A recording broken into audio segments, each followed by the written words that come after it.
Welcome to class 6. This is the second part of chapter 1, Getting to Know Plants. In this video, you will learn about leaves and flowers. What are leaves? The leaves are green and flattened structures. They arise from the nodes of stem and branches. In my first video, I have cleared you about nodes and internodes. It is present in the stem, node in which new branches or leaves arise. So this part of the stem, from this node, leaves arise. Leaf is the keychain of the plant. Food is prepared in the leaf, so it is called keychain of the plant. And leaf is the flat green part of the plant that arises from the node of a stem or its branches. Now, different parts of leaf. A leaf has leaf base, from where the stem, from where leaf arises, leaf base. Then stalk of the leaf is called petiole. That means petiole is the part that attaches the leaf to the stem. The stalk of the leaf is called petiole. Then lamina. It is the broad, flat, green part of the leaf. It is also called leaf blade. Then midrib or midvein. It is the main or central vein, mid or main or central vein of leaf, from which numerous side veins arise. Side veins, these are side veins, tiny veins that arise from either side of the midrib or midvein. The veins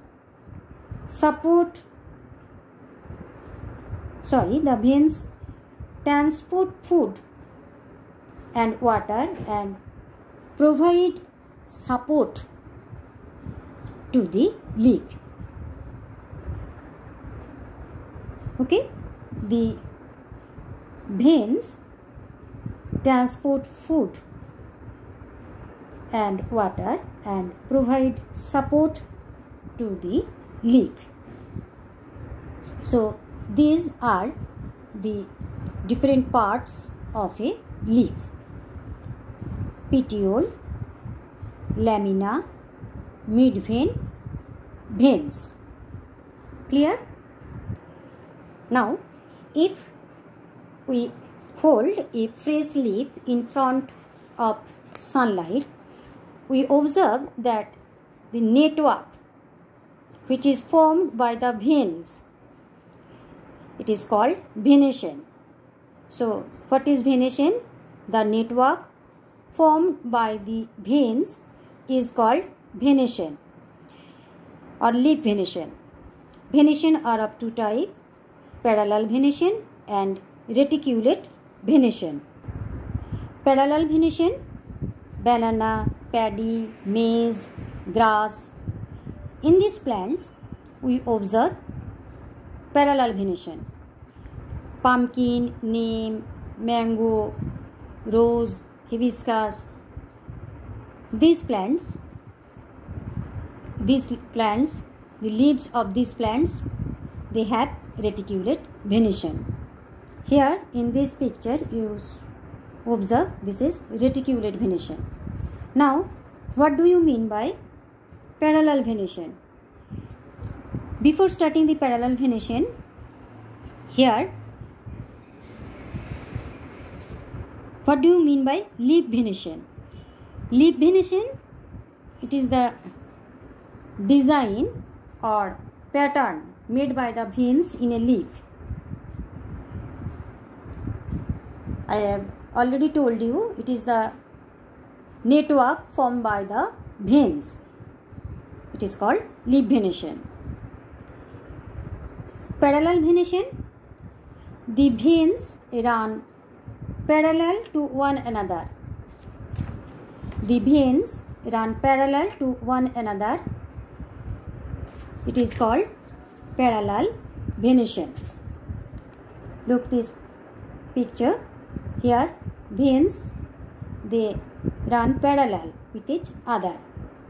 Okay. We observe parallel venation in grasses, banana plant, etc.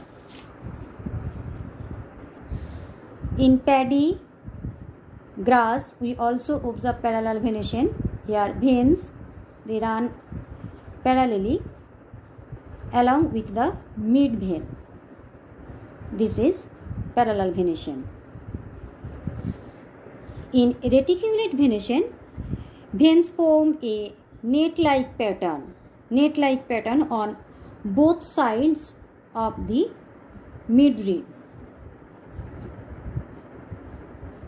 Banyan leaf, people leaf, pumpkin leaf, hibiscus leaf, we observe reticulate venation. Now, functions of leaf. The main functions of green leaf is to manufacture food by the process of photosynthesis, because in green leaves chlorophyll, the green pigment is present, which traps or captures the sunlight. Using carbon dioxide, water and energy of sunlight, it produces food in the form of glucose, and oxygen is released in this process, and whole process is known as photosynthesis. So what is photosynthesis? The process by which green plants prepare their food by using carbon dioxide, water in presence of sunlight and chlorophyll. It produces glucose and oxygen is released. The process is called photosynthesis. The whole process is conducted by leaves. That means food is prepared in leaves. So leaves are known as the kitchen house of a plant, or kitchen of the plant, or food factory of a plant. Okay. The tiny pores which are present at the dorsal surface of the leaves are known as stomata. With the help of microscope, we can observe the stomata. The stomata helps in transpiration. What is transpiration? It is the process by which plants remove the extra water through the stomata in the form of vapor, water vapor. It is called transpiration, and gaseous exchange takes place through the stomata. These are the functions of leaf. Next, most important and attractive part of the plant is flower. It is the reproductive part of a plant. Flowers differ in shape, size and color. They are attached to the stem of a plant by a stalk called pedicel. They are called the flowers which are attached to the stem of a plant by a stalk called pedicel. Some flowers smell sweet to attract insects for pollination. Structure of flowers. Each flower has 4 parts. These 4 parts also called whorls. WHORLS. Whorls. What are they? Sepals, petals, androecium and gynoecium. So name the 4 holes of a flower. You have to write sepals, petals, androecium and gynoecium. Sepals. The sepals are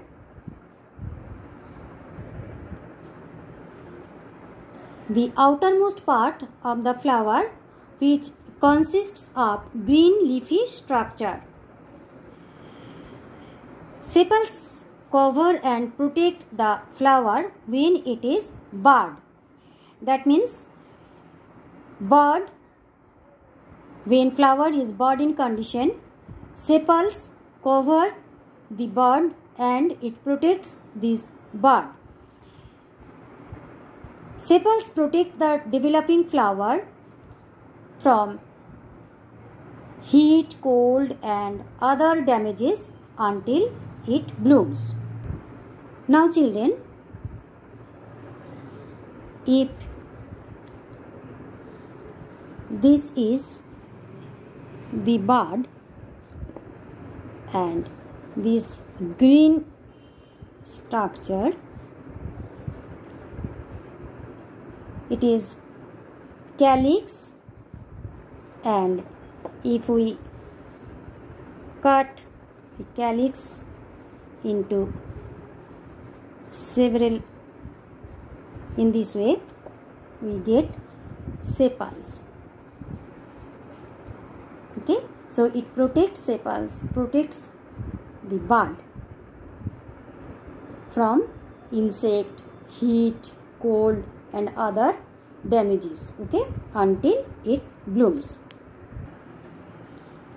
Second hole of a flower is petals. They are very attractive, different colors and shapes. The function of petal is to attract pollinators. That means like insects, birds, which get attracted by the color and smell of the petals and help in pollination. They are found around the reproductive part of flower. The most attractive part of flower is the petals. Okay. Some petals are sweet smelling. Third hole of a flower is androecium. It is also known as stamen. A stamen is consisted of 2 parts, anther and filament. This is anther and this is filament. It is stamen or androecium, A-N-D-R-O-E-C-I-U-M, androecium. Learn this spelling well. Androecium is the male reproductive part. Keep it in mind. Male reproductive part of a flower, and it is consisted of anther and filament. Filament is the stalk of the stamen and anther, pollen sac is present here, and inside the pollen sac yellow powder like substances are present. It is called pollen grains. The female reproductive part of a flower is gynoecium. It is also known as carpel or pistil. So learn the spelling. Gynoecium, G-Y-N-O-E-C-I-U-M, gynoecium, or it is known as carpel or pistil. It is consisted of stigma, style and ovary. This is stigma,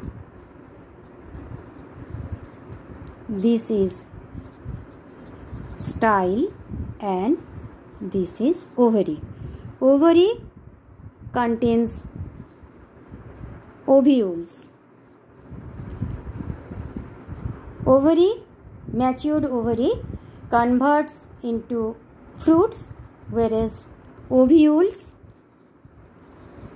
converts into seed.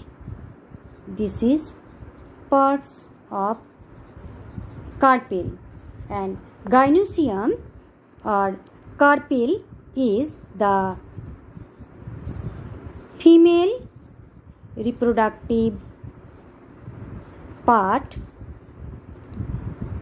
of a flower. Now look, this is the fourth hole or innermost hole of a flower.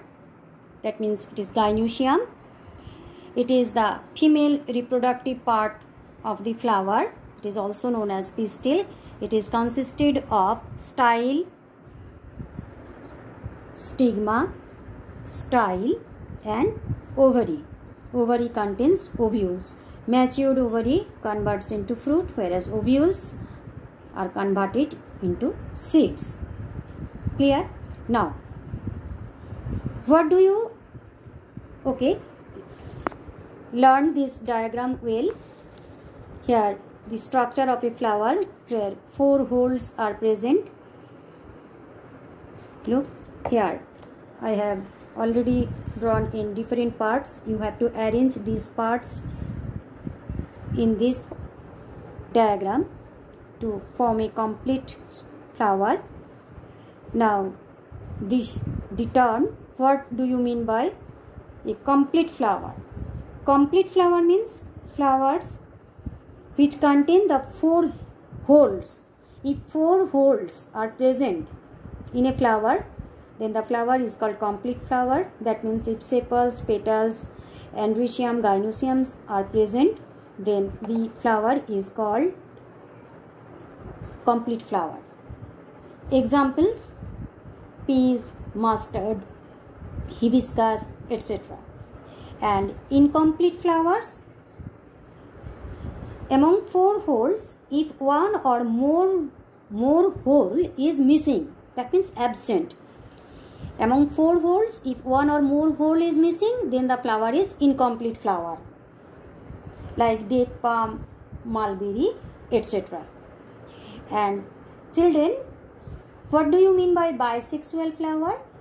Flowers in which both the female and male reproductive parts are present. That means the flower in which male and female reproductive parts are present, this flower is called bisexual flower. Example: hibiscus, pea, etc. And flowers that have either the male or female reproductive organ but not both are called unisexual flowers. Example: papaya. Okay, either androecium is present or gynoecium is present. Okay, then the flower is called unisexual flower. Example: papaya. So the chapter ends here. Learn this diagram well. Learn these chapters thoroughly. Thank you for watching the video.